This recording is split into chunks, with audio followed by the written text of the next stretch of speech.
Protests and counter-protests, hundreds of people on either side, all over inclusive education. Some of the protesters don't want LGBTQ content in class. Others say they feel excluded from their child's education. I can't speak for anybody else, but I could definitely say that the biggest concern is it seems like there's secrecy from parents. In Newfoundland and Labrador, you can access the school curriculum online. LGBTQ content is also part of the district's inclusive education policy. Instead of reading just stories that have a mommy and a daddy, they might do stories that have a bunch of different types of families. So that could be a family that has just a grandma, a family that has adoptive parents, a family that has two dads, a family that has two moms, a family that's a single mom. It's like, that's it. We're just acknowledging that different families exist.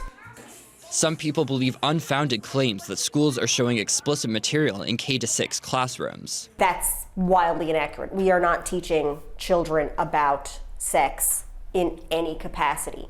We are literally simply acknowledging that LGBTQ people exist.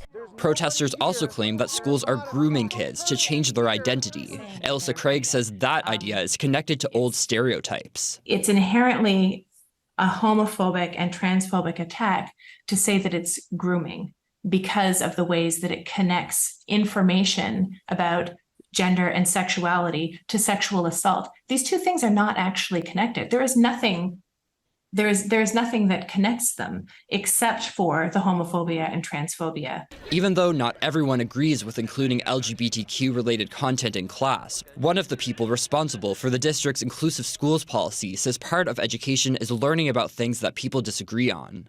To, I guess, embody that well-rounded, again, citizen and individual. We need to provide education that really is showing and teaching young people and staffs that, these people exist and they always have. This is not anything new. And it's time for us to really embrace the diversity that we have. The Department of Education refused multiple interview requests about the curriculum, but the department did provide samples of learning outcomes in schools. For example, in grade 9, students examine how family structures in Canada have shifted over the past 50 years. The department also said it's updating health curriculum for grades 4 through high school. In the meantime, protests over what's happening in schools are continuing, and they don't seem to be ending anytime soon. Darrell Roberts, CBC News, St. John's.